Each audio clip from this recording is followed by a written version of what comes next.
राधे राधे राधे राधे महाराज जी। महाराज जी, हम दोनों पति पत्नी समान रूप से आपका सत्संग सुनते हैं, आपकी कही हर बात को जीवन में उतारने का प्रयास करते हैं। महाराज जी, हमारे हृदय में एक प्रश्न है, संतान के भविष्य की चिंता होना मोह है या प्रेम? क्या माता पिता के लिए चिंता सही है? बिल्कुल करनी चाहिए। जैसे हमारे माता पिता ने हमारी की, ऐसे हम अपनी संतान की पूरी, जब तक उनको पाणी ग्रहण संस्कार करके समर्थ न बना दे तब तक हमारी ड्यूटी है उनको पढ़ाना लिखाना ब्याह करना। वो जैसे हमारे माता पिता ने हमारी संपत्ति को, अपनी संपत्ति हमारे लिए की, ऐसे हम वो संपत्ति उनके लिए दे। एक क्रम बना हुआ है कि हम अपने पुत्रों को संपत्तिवान, विद्वान, धर्मवान बना करके और फिर विरक्त होकर भजन करे, कोई बात नहीं, लेकिन इतना कर्तव्य करना चाहिए। अब देखो, जानकी जी का धनुष भंग देखो, परम ज्ञानी श्री जनक जी महाराज हैं, जब कोई धनुष नहीं उठा पाया तो व्यथित हो रहे नहीं कि अगर मैं ऐसा जानता तो मैं ये प्रण ही न करता। मैं अगर जानता कि पृथ्वी वीरों से शून्य हो गई है तो मैं अजगौ खंडन का प्रण ही नहीं करता, और विलाप करने लगे। तब लक्ष्मण जी भावावेश में उठे, उन्होंने कहा, जहां रघुवंश मणि भगवान श्री राम बैठे वहां तुमने ऐसे वचन कैसे कह दिए? तुम क्या समझते हो पुराना अजगौ? अरे इस ब्रह्मांड को उठाऊं और कच्चे घड़े की तरह तोड़ दूं या रघुनाथ जी का आदेश पाऊं? लक्ष्मण जी भगवान से सा अवतार।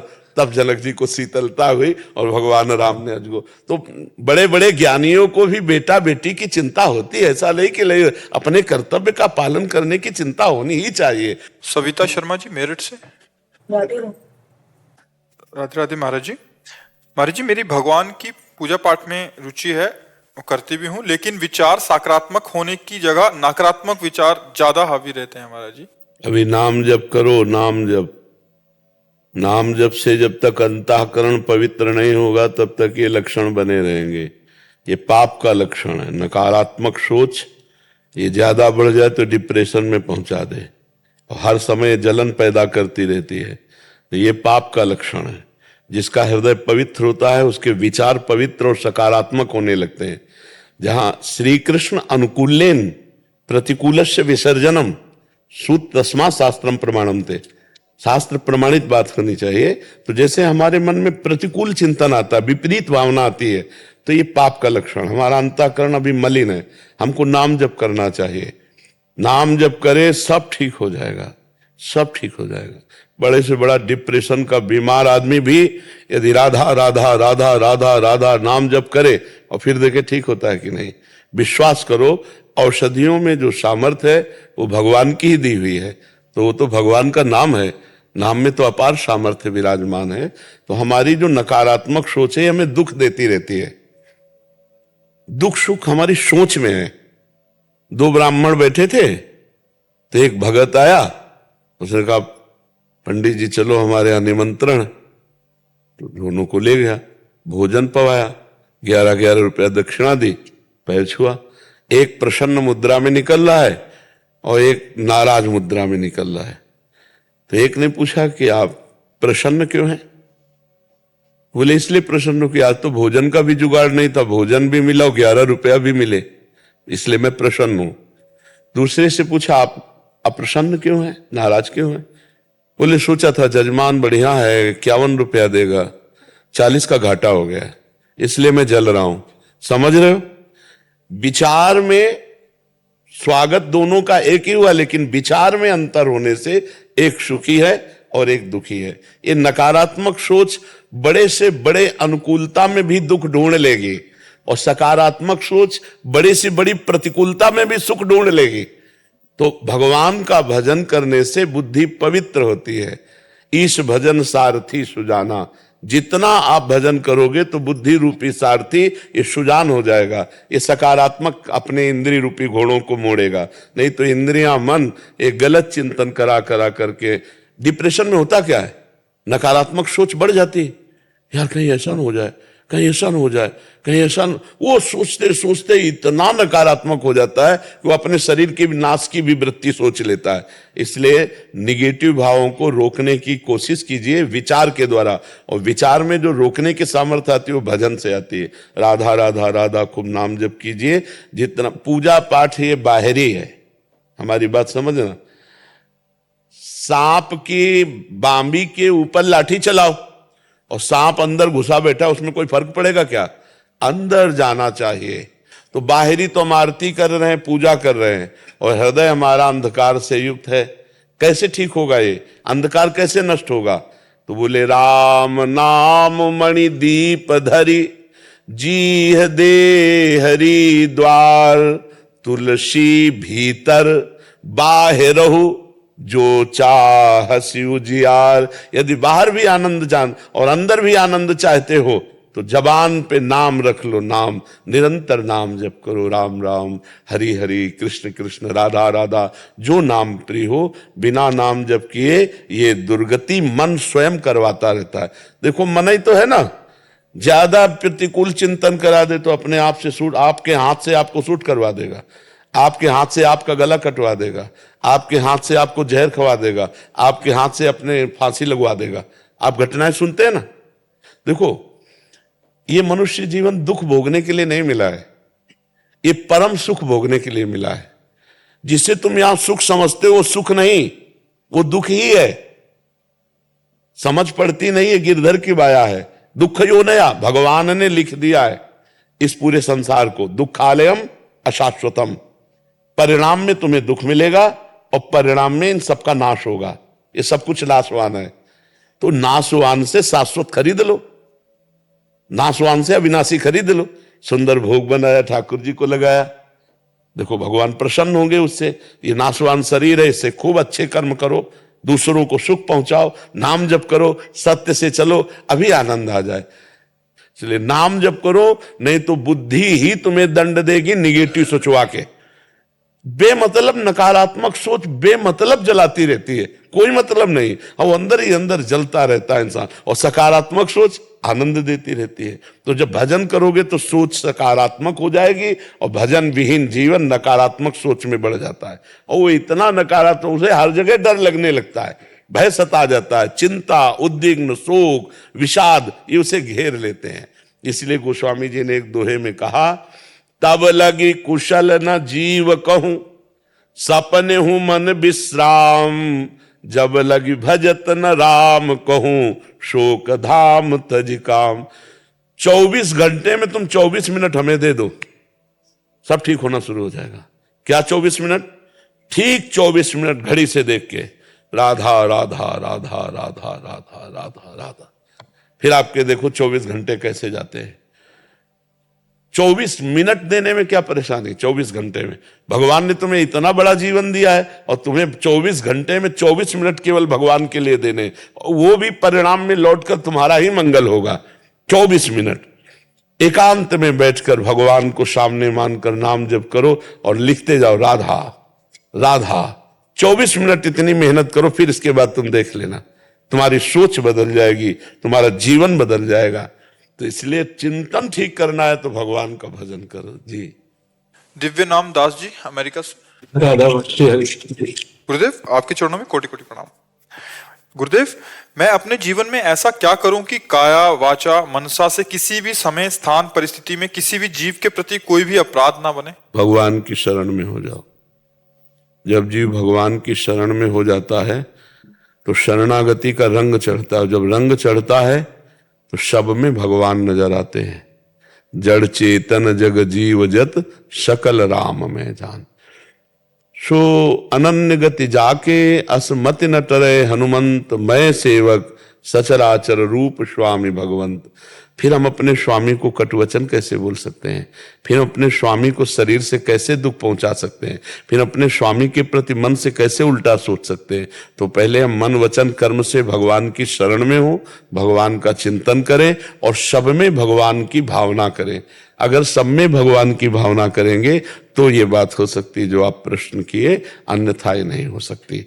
अनुकूलता में चलेगा, लेकिन जब सामने गाली देता होगा, कोई प्रतिकूलता करेगा, तब हमारे मन वचन कर्म से उसका अमंगल ना सोचे। ये केवल शरणागत भक्त का हृदय होता है। क्योंकि भक्त का जो हृदय होता है वो करत जे अनुशहन निंदक तीनों पे अनुग्रह कियो। जो उसको मार रहे हैं, जो उसको गाली दे रहे हैं, उसका भी वो मंगल कर रहे हैं। ठाकुर हरिदास जी को 22 बाजारों में कोड़ों से मार मार कर खाल खींच दी, और जब जल्लादों ने कहा हरि बोल करता है तो मुस्कुरा दिए कि अब तुम्हारा भी कल्याण हो जाएगा, क्योंकि तुमने भी 2 बार हरि हरि ऐसा उच्चारण किया। मतलब मारने वालों के लिए भी कल्याण की इच्छा होना, ये केवल भगवान के शरणागत में हो सकता है। जो निंदा करते हैं, जो अपमान करते हैं, जो पीड़ा पहुंचाते हैं, उनका भी कभी किसी काल में अमंगल न हो। चरणदास जी नाम के एक महात्मा हुए, उन्होंने कहा, साधो निंदक मित्र हमारा, जो हमारी निंदा करे, जो हमारा अपमान करे, वो स्वस्थ रहे, निरोग रहे और कभी भी उसका अमंगल न हो और भगवान उस पर कृपा करे। ये हृदय केवल भक्त का हो सकता है। नहीं तो अगर एक कोई गाली दे तो दो गाली देने की इच्छा आ जाएगी, नहीं आ जाएगी। तो ये भाव केवल भगवान के शरणागत में होता है, दूसरों में नहीं होता। जी। चंद्रपाल सिंह जी। राधे राधे महाराज। राधे राधे महाराज जी। महाराज जी, मैं भारतीय नौसेना में पनडुब्बी में कार्यरत हूँ, जो उसमें रहती है महाराज जी। महाराज जी कह रहे हैं कि माता जी की आज्ञा से ही धर्मपत्नी और बच्चों को ड्यूटी स्टेशन पर, जहाँ अभी पोस्टेड है, वहीं रखा था। माता जी को लेकर गया था, बट वहाँ माता जी को गाँव की याद आई तो गाँव रहना पसंद किया तो वापिस आ गए। बट अभी बहुत मन होता है कि मैं पूरे साल माता की सेवा नहीं कर पाऊंगा। मन में बड़ी उलझन सी बनी रहती है और अपने आप में घृणित महसूस करता हूँ कि मैं माँ की अभी बहुत सेवा सुंदर, अच्छे भाव हैं। आपको धन्यवाद जो आप अपने माता पिता की सेवा की भावना इतनी सुंदर रखते हैं। पर यदि माता जी को गांव में सुख मिलता है, कुछ ऐसे स्वभाव होते हैं, जैसे गांव में पला है, गांव में ही रहा है, तो फिर उसको शहर और ये सब अच्छा नहीं लगता है। उनको सुंदर वायु, खुला वातावरण, ऐसा तो हमें लगता है अर्थव्यवस्था के द्वारा उनकी सेवा में त्रुटि ना होने पावे, ऐसा कर दो। और वो अगर गांव में रहना पसंद करती है तो उनको गांव में रहने दीजिए। और अर्थव्यवस्था तो कर सकते हो ना, तो अर्थव्यवस्था कर दो। और जब वो इस तरह की स्थिति में हो कि वो स्वयं अपनी कोई दिनचर्या नहीं कर सकती, तो फिर उनको अपने पास ले आओ। फिर उनकी भावना फिर नहीं देखी जाती, फिर उनकी सेवा देखी जाती है। जब तक वो स्वयं अपनी दिनचर्या परिचर्या कर लेती है शरीर की, तब तक अर्थव्यवस्था कर दो कि उनको कोई कम दुख ना पहुंचे, अर्थ संबंधी जो दिनचर्या में सामग्री संबंधी, और शरीर स्वस्थ है तो आनंद से रहने दीजिए। और जब ऐसा लगे कि अभी अपनी दिनचर्या नहीं कर सकती, तो या तब तक आप रिटायर हो जाए तो बात अलग है, नहीं फिर आप जहां तैनात हो। फिर अगले साल रिटायरमेंट था, लेकिन माता जी का ही आज्ञा थी कि आगे सर्विस करें। और नेमे शरण में संत का भी सानिध्य प्राप्त है, वो उनकी भी आज्ञा है कि आप आगे सर्विस। हाँ, लेकिन जब ऐसी माता जी की स्थिति हो तो रिटायर ले लेना और उनकी सेवा में गांव में ही पहुंचकर फिर सेवा कर देना, बहुत बढ़िया हो जाएगा। ठीक है, हाँ, धन्यवाद है। सब नौजवानों को अपने माता पिता के प्रति भगवत भाव रखना चाहिए। जो माता पिता का अपमान करते हैं, मारते हैं, तिरस्कार करते हैं, उनकी कहीं भी सदगति होने वाली नहीं, कभी वो उन्नति को प्राप्त नहीं हो सकते। माता पिता का आशीर्वाद बहुत बड़ा होता है। नहीं, हम अपने पिता की बात बताएं, जब हम बाबा जी बनने के लिए भागे तो पहले उनका रोष प्रकट हुआ जब हमको पकड़ा जहां मंदिर में। फिर जब हमने कहा चाहे मार चाहे डालो, ना घर जाएंगे और ना हम संसार स्वीकार करेंगे, हम भगवान के मार्ग में जाएंगे, तो पता नहीं एकदम उनका चैप्टर ही बदल गया दिमाग का। बहुत तो कट्टर स्वभाव के थे, धर्मात्मा पुरुष, भाई बहुत ही धर्म के। एक दाना किसी का हमारे घर नहीं आएगा, मतलब किसी भी तरह से किसी का प्रतिग्रह नहीं, बहुत ही धर्म के प्रति कट्टर स्वभाववादी थे। ऐसे छाती से लगाया, 13 वर्ष की अवस्था थी हमारी, राम राम राम राम 4-5 बार ऐसे किया और हमारी खोपड़ी पे हाथ रखा, कहा बच्चा जा सच्चाई से चलना, जिंदगी में जहां बैठेगा वहां फूल बरसेंगे, जा। भगवान की कृपा से अब 55 की आयु लगभग होले जा रही है और पिता का आशीर्वाद कि जा ऊसर में बैठेगा तो भी फूल बरसेंगे, उनका आशीर्वाद। माता पिता देखो, माता पिता प्रसन्न हो गए तो महाराष्ट्र के जो ठाकुर जी है ना विट्ठल भगवान, वो माता पिता की सेवा से ही आए थे दर्शन देने के लिए। लेकिन आजकल बूढ़ी बूढ़ी माँ बूढ़े पिता उनको लात से मार रहे, चप्पल से मार रहे, ऐसे दुर्गति होगी ऐसे पुत्रों की। इसीलिए हम धन्यवाद आपको देते हैं। और सब नौजवान भाई, ए भाई, जब तुम लघुशंका करते थे अपनी माँ की गोद में शौच कर देते थे, तब उस माँ ने थप्पड़ नहीं जमाया और आज वो बूढ़ी माँ अगर लघुशंका सोच कर देती बिस्तर पे तो तुम उसे कष्ट दो, तो समझो भगवान तुम्हारी क्या उन्नति होने देंगे, फिर तुम्हारी अवनति पक्की है। इसलिए माता, हमारे यहाँ वेद में लिखा मातृ देवो भव, पितृ देवो भव, अतिथि देवो भव, ऐसे शब्दों से लिखा है। पहले लिखा होता था घरों के सामने लिखा होता था अतिथि देवो भव, ऐसे लिखा होता था। तो ये मतलब कलयुग का प्रभाव। इस नाम जप करो, बुद्धि शुद्ध करो, धर्म से चलो, तभी हृदय शांत रहेगा। नहीं, आज देखो बुद्धि शुद्ध, स्वच्छ लोग बहुत दिखाई देंगे लेकिन पवित्र नहीं होंगे। बुद्धिमान बहुत है लेकिन विवेकी नहीं है।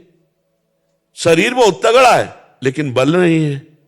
आप देखो ये सब बातें आ रही ना, क्यों आ रहे हैं? क्योंकि हमारा आहार विहार, संयम नियम, ये सब बिगड़। हम आपको सच्ची कहते हैं, संयम नियम में बड़ी ताकत है। तुम भी संसार में जन्मे हो तो ऐसा तो नहीं है कि तुम्हें विपत्ति नहीं आएगी। आज सुखी हो तो कल दुख आ जाएगा, अभी दिन है तो फिर रात आएगी। तो तैयारी कर लो रात के पहले लाइट की। ऐसे ही दुख आने के पहले तुम इतने बलवान बन जाओ, विवेकवान बन जाओ कि हर दुख को रौंद के निकल जाओ। निकला जा सकता है, हम भगवान के बच्चे हैं, हम हर दुख को क्रॉस कर सकते हैं, हर हार को जीत में बदल सकते हैं। लेकिन अपने लोग पावर को व्यर्थ में खर्चा कर रहे हैं। अपने आंखों का पावर व्यर्थ देखने में, वाणी का पावर व्यर्थ बोलने में, इंद्रियों का पावर व्यर्थ भोगों में, व्यर्थ में नष्ट कर रहे हैं। अगर हम अपने पावर को समेट लेना तो हम भगवान के बच्चे हैं और भगवान के अंश हैं, ईश्वर अंश जीव अविनाशी। क्या नहीं कर सकते आप जब भगवान को अधीन कर सकते हो। सुमिर पवन सुत पावन नामू, अपने बस करी राखे रामू। तो और कौन देवता, और कौन ऐसा रह गया जिसको अधीन न कर सको। आप में बहुत सामर्थ्य है, पर उस सामर्थ्य को भूलकर हमने गंदे आचरण स्वीकार किए। सब नाम जप करो, कोई भी मांस मदिरा, पराई माता बहनों की तरफ गंदी दृष्टि, कोई नशा, ये सब छोड़ दो, अभी आनंद आने लगेगा। गंदे आचरण करने वाला कभी आनंदित नहीं हो सकता। हर्षित जरूर हो सकता है, थोड़ी देर हर्षित होगा फिर शोकित हो जाएगा, लेकिन आनंद अखंड होता है। आनंद अखंड होता है, अखंड आनंद, विज्ञान आनंद, भगवद आनंद, प्रेमानंद। आनंद की प्रतिक्षण बढ़ोतरी होती है और हर्ष थोड़ी देर में बदल जाता है। जैसे थोड़ी देर कोई भोग भोगा, हर्षित हुए, फिर थोड़ी देर के बाद मन उससे उदास हो जाएगा, अगले भोग के लिए तैयारी करेगा। ऐसे हमारे जन्म के जन्म व्यतीत हो गए, हाथ कुछ नहीं लगा। समझना चाहिए बेवकूफ बनाया जा रहा है। मेरी इंद्रियां इस माया के संग से मुझे बेवकूफ बना रहे, मुझे उठना है। और उठ तभी सकते हो जब इंद्रियों के पावर को रोको, क्योंकि पावर के बिना उठ नहीं सकते और वो पावर खो रहे हो। पावर हम सब अपना जीवन को, बचपन से बच्चे लगे हैं पावर खोने में। पावर खो देते हैं तो दिमाग खराब, शरीर खराब, सब खराब हो जाता। इसलिए नाम जप करो, कोई व्यसन मत करो, कोई गंदे आचरण मत करो। मंजू जी जयपुर से। राधे राधे गुरुदेव जी राधे राधे महाराज जी। महाराज जी, इनकी एक शंका है कि महाराज जी आजकल क्या होता है कि फोन आदि पे, व्हाट्सएप आदि पे बहुत सारे लोग मतलब राधा कृष्ण की छवि भेज दी, वैष्णो देवी जी की छवि भेज दी, तो ऐसे से करते मोबाइल की एक लिमिटेड मेमोरी होती है महाराज जी, उसमें भरती जाती हैं।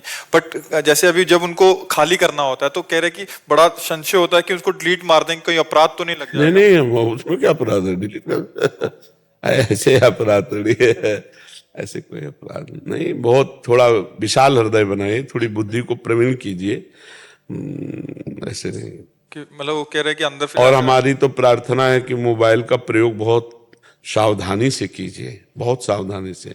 कितने परिवार मोबाइल से बर्बाद हो रहे हैं। पहली बात तो वो जुआ खेलना, उसमें दिखाते हैं 5 मिनट में करोड़पति बन गया ये।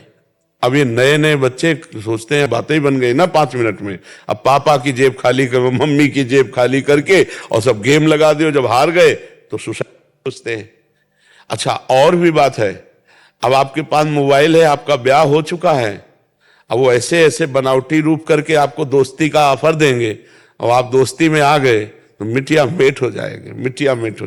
बहुत संभाल के मोबाइल को, उसमें अपराध नहीं लगेगा डिलीट करने में, इसमें अपराध लगेगा, इससे बचो। हाँ, कोई दोस्त मत बनाओ मोबाइल में देख करके, ये बहुत खतरनाक। ऐसे हम कितने परिवारों को देखा है गिरते हुए। बहुत मोबाइल बहुत अच्छी चीज है, आपको यहाँ वृंदावन लाया है ले ले, वही तो लाया है। लेकिन मोबाइल में एक पक्ष में दोष भी हैं, उन दोषों से बचिए। गंदी बातें देखोगे, गंदे लोगों का संग भी कर सकते हो मोबाइल से, गंदी क्रियाएं को देख करके गंदी क्रिया करने की इच्छा जागृत हो सकती है। इसलिए सबसे प्रार्थना है, वो जो उसका निगेटिव पार्ट है उस पे मत घुसो, पॉजिटिव पार्ट। कभी किसी को सूचना देनी है, एम्बुलेंस, पुलिस, बहुत अच्छा है। सत्संग सुनना है किसी भी संत का, बहुत अच्छा है, बहुत अच्छे काम की चीज है। लेकिन उसका जो निगेटिव पार्ट है उस पर मत जाइए, वो बहुत खतरनाक है। नई नई बहुएं हैं, नए नए बच्चे हैं, और बस वो मित्रता का ऑफर होता है और अपने को करोड़पति अरबपति दिखा देते हैं। वो जा करके जब वहां गए तो वो करोड़पति ने एकदम ही फ्रॉड था, फिर वो तो मतलब खतरे में जीवन पड़ जाता है। इसलिए ऐसे मोबाइल से देख के ना तो बच्ची कोई दोस्त बनावे, ना बच्चा बनावे, ना बहू बनावे, नहीं तो बहुत खतरनाक है। इसलिए थोड़ा निगेटिव पार्ट जो मोबाइल में है उससे बचा जाए। मल्लिका संदीप कुमार जी। राधे राधे प्रभु जी। राधे राधे महाराज जी। महाराज जी कह रहे हैं कि पिछले 14 साल से ये अपने व्यक्तिगत और प्रोफेशनली बहुत डिस्टर्ब चल रहे हैं, क्योंकि कह रहे हैं कि जो अच्छा कार्य करते हैं या प्रार्थना करते हैं तो उसका बहुत समय बाद इनको परिणाम नजर आता है, बट कुछ भी रॉन्ग कर दें, नेगेटिव कर दें, गलत कर दें तो उसका परिणाम बहुत जल्दी आ जाता है। कैसे? कत्ल किया तो 10 वर्ष तो मुकदमा चलता रहता, फिर इसके बाद 20 वर्ष की सजा होती। समझ रहे ना? कौन सा ऐसा कार्य है कि तुरंत करो तुरंत परिणाम मिल जाए? हमें बताओ। कोई भी अगर गलत आचरण भी करता है तो पुलिस ले जाती है, कार्रवाई होती है, मुकदमा चलता है 6 महीने, साल भर, किसी किसी का तो 10-10 साल मुकदमा घसीट जाता है, फिर फाइनल में आता है कि फांसी दो या सजा मिले। किसान खेती बोता है तो तुरंत फसल काट लेता है क्या? तो फिर आप कैसे ऐसे प्रमाणित कर सकती है कि सत्कर्म जो है बहुत विलंब से फल देता है और असत्कर्म तुरंत फल देता है? ऐसा कैसे हो सकता है? ऐसा नहीं होता है। ऐसा नहीं, आपकी सोच में फर्क है, ऐसा नहीं है। नहीं तो अगर नकारात्मक क्रियाओं के तो जितने पापी लोग हैं सब कुछ होता है क्या? कुछ नहीं होता। सालों मुकद बहुत से ऐसे लोग हैं पापाचरण करते हैं। आप ही सोचिए, आपने ही इस जन्म में कितने पापाचरण किए, क्या तुरंत उनका परिणाम आ गया क्या? तो आप पुण्य करेंगे तो तुरंत परिणाम आ जाएगा क्या? पुण्य का, भगवत चिंतन का तुरंत परिणाम